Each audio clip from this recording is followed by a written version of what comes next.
এই গাজীপুরে গণঅভ্যুত্থানের সময় আমার ভাইয়েরা বোনেরা, আমার শ্রমিক ভাইয়েরা যেই প্রতিরোধ গড়ে তুলেছিল, এদিকে গাজীপুর, ওদিকে নারায়ণগঞ্জ, ঢাকাকে আমরা সুরক্ষিত পেয়েছিলাম শুধুমাত্র এই গাজীপুরবাসী এবং নারায়ণগঞ্জবাসীর অভূতপূর্ব লড়াই করার জন্য, সাহসিকতার জন্য।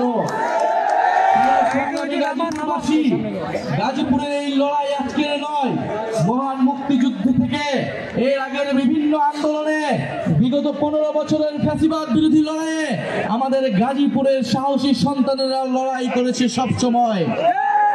গাজীপুরকে আমরা সবসময় দেখতে চেয়েছি একটি লড়াইয়ের অন্যতম রণক্ষেত্র হিসেবে, কিন্তু আমরা কখনো খোঁজ নেই নাই গাজীপুরের নাগরিকরা কিভাবে জীবন যাপন করে, কতটা কষ্টের সহিত গাজীপুরের শ্রমিকেরা, গাজীপুরের সাধারণ মানুষেরা জীবন যাপন করে। এই গাজীপুর নগরীকে একটি সিটি কর্পোরেশন করা হলো, অপরিকল্পিত নগর হিসেবে রেখে দেওয়া হয়েছে। এই আওয়ামী লীগের মেয়র জাহাঙ্গীর গাজীপুরে লুটপাট করেছে, দুর্নীতি করেছে, সন্ত্রাস করেছে। আমরা গণঅভ্যুত্থানে মেয়র জাহাঙ্গীরকে প্রতিরোধ করেছিলাম। এই সন্ত্রাসীদের আমরা গাজীপুরে ঢুকতে দেই নাই, গাজীপুর থেকে বিতাড়িত করেছি। কিন্তু দুঃখের বিষয়ে গাজীপুরে এখনো স্বৈরাচারের দোসরেরা বিভিন্ন জায়গায় রয়ে গিয়েছে। ইনশাআল্লাহ আমরা এই সকল স্বৈরাচারের দোসর এবং সন্ত্রাসীদেরও বিতাড়িত করব। আমরা শুনেছি আজকে গাজীপুরে মাথাচাড়া দেওয়ার চেষ্টা করেছে মুজিববাদী সন্ত্রাসীরা। আমরা হুঁশিয়ার দিতে চাই, বাংলাদেশে যতদিন গণঅভ্যুত্থানের শক্তি জীবিত আছে, রাজপথে গণঅভ্যুত্থানের শক্তি সক্রিয় আছে, আওয়ামী লীগ এবং মুজিববাদী শক্তিরা কোথাও দাঁড়াতে পারবে না। গাজীপুর থেকেই প্রতিরোধের ডাক তৈরি হবে। প্রিয় সংগ্রামী গাজীপুরবাসী, আমরা গাজীপুরে অপরিকল্পিত নগর ব্যবস্থার কথা জানি। আমরা যাই গাজীপুরের যে নাগরিক সেবাগুলো রয়েছে, সেই সেবাগুলো গাজীপুরের সাধারণ মানুষরা পাবে। গাজীপুরের যোগাযোগ ব্যবস্থা উন্নত করতে হবে। জাতীয় নাগরিক পার্টি গাজীপুরের এই সকল নাগরিক সমস্যা নিয়ে কাজ করবে। আমরা গাজীপুরে জানি, গাজীপুরের শিল্পায়নের নামে প্রচুর জমি দখল করা হয়, সাধারণ মানুষের জমি দখল করা হয়। মেয়র জাহাঙ্গীর এই জমি দখলের অন্যতম কারিগর ছিল। আমরা এই সকল চাই, এই সকল জমি দখলের রাজনীতি থেকে বের হয়ে আসতে, সাধারণ মানুষকে তার জমি অধিকার বুঝিয়ে দিতে। গাজীপুর বাংলাদেশের অন্যতম শিল্পাঞ্চল। গাজীপুরে কয়েক হাজার ফ্যাক্টরি রয়েছে। গাজীপুরের শ্রমিকদের মধ্যে আমরা কিছুদিন পর পর অসন্তোষ দেখি, কারণ তারা ন্যায্য মজুরি পায় না। এই সকল শ্রমিকরাই কিন্তু গণঅভ্যুত্থানে আমাদের সাথে এসে দাঁড়িয়েছিল। আমরা সে সকল শ্রমিক ভাইদের জন্য কাজ করতে চাই। আমরা টাঙ্গাইলে কৃষকদের জন্য কথা বলেছি। টাঙ্গাইল যদি কৃষক আন্দোলনের সূতিকাগার হয়, গাজীপুর শ্রমিক আন্দোলনের সূতিকাগার। গাজীপুরের শ্রমিকদেরকে সংগঠিত করতে চাই। যেই নতুন বাংলাদেশ আমরা আকাঙ্ক্ষা করি, সেই নতুন বাংলাদেশে শ্রমিকের অধিকার নিশ্চিত করা হবে।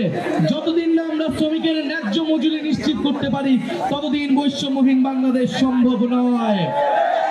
অন্তর্বর্তী সরকার সহ আমাদের দায়িত্ব গাজীপুরের এবং বাংলাদেশের সকল শ্রমিকদের, এই গার্মেন্টস শ্রমিকদের, আমাদের ভাই বোনদের তাদের ন্যায্য মজুরির পাশে দাঁড়ানো। তাদের সন্তানরা শিক্ষা পায় না, আবাসন পায় না, তারা স্বাস্থ্য অধিকার থেকে বঞ্চিত, সেই সকল অধিকার নিশ্চিত করা। প্রিয় গাজীপুরবাসী, আমরা জানি এই গাজীপুর টঙ্গীতে আমাদের মাদ্রাসার ছাত্ররা, আমাদের আলেম সমাজ এই গণঅভ্যুত্থানে প্রতিরোধ তৈরি করেছিল। আমরা সে সকল আমাদের আলেম ভাইদের, মাদ্রাসার ছাত্রদের আমরা লাল সালাম জানাই। তাদের এই অংশগ্রহণের মাধ্যমে আমরা ফ্যাসিস্টকে বিতাড়িত করতে পেরেছিলাম। প্রিয় গাজীপুরবাসী, আমরা গাজীপুরে এসেছি, গাজীপুরের সমস্যা নিয়ে কথা বলতে চাই। জাতীয় নাগরিক পার্টি গণঅভ্যুত্থানের পরে একটি নতুন বাংলাদেশের স্বপ্ন দেখে, একটা নতুন গাজীপুরের স্বপ্ন দেখে। আমরা সেই গাজীপুর তৈরি করতে আপনাদের সহযোগিতা চাই। গাজীপুরকে জাতীয় নাগরিক পার্টি এবং গণঅভ্যুত্থানের অন্যতম দুর্গ হিসেবে প্রতিষ্ঠা করতে চাই। আপনারা কি আমাদের সাথে আছেন? আপনারা কি আলী নাসির ভাইয়ের সাথে আছেন? আপনারা মেজর মাহমুদ ভাইয়ের সাথে আছেন? আপনারা মহিম ভাইয়ের সাথে আছেন? আপনারা শোয়েব ভাইয়ের সাথে আছেন? আমাদের কেন্দ্রীয় কমিটির এই 4 কাণ্ডারি আপনাদের গাজীপুরে রাজনীতি করে যাচ্ছে, গাজীপুরের মানুষের অধিকারের জন্য, গাজীপুরের মর্যাদা নিশ্চিত করার জন্য লড়াই করে যাচ্ছে। প্রিয় গাজীপুরবাসী, আমরা বলেছি 5ই আগস্টের মধ্যে জুলাই সনদ এবং জুলাই ঘোষণাপত্র হতেই হবে, এর কোনো বিকল্প আমরা দেখতে চাই না। সরকার জুলাই সনদের খসড়া প্রকাশ করেছে, কিন্তু আমরা বলেছিলাম জুলাই সনদ সংস্কার শুধু ঐক্যমত হলে নাই, সংস্কার কিভাবে বাস্তবায়ন হবে সেই বিষয়ে ঐক্যমত হওয়া লাগবে। 90-এর গণ অভ্যুত্থানের পরে রাজনৈতিক দলগুলো বাংলাদেশের জনগণের সাথে, ছাত্রদের সাথে প্রতারণা করেছিল। ত্রিদলীয় জোটের রূপরেখা তৈরি করা হয়েছিল, এই রূপরেখা কোনো দল মানে নাই। ফলে আমরা এবারে কোনো প্রতারণার সুযোগ দিব না। জুলাই সনদ হতে হবে এবং জুলাই সনদের ভিত্তিতে নির্বাচন হবে এবং এর আইনি ভিত্তি থাকতে হবে। নির্বাচিত যেই সরকার গঠন করুক, এই সংস্কার বাস্তবায়নে সে বাধ্যবাধকতা থাকবে। প্রিয় সংগ্রামী বন্ধুগণ, আমরা আশা করব 5ই আগস্টের মধ্যে অন্তর্বর্তী সরকার এবং সকল রাজনৈতিক দল জুলাই সনদ এবং জুলাই ঘোষণাপত্র জারি করতে পারবে এবং আমাদের যে আকাঙ্ক্ষিত গণ অভ্যুত্থানের 1 বছর আমরা সকলে একসাথে আমরা সেলিব্রেট করতে পারবো, বিজয় উদযাপন করতে পারবো। আমরা জানি গাজীপুরে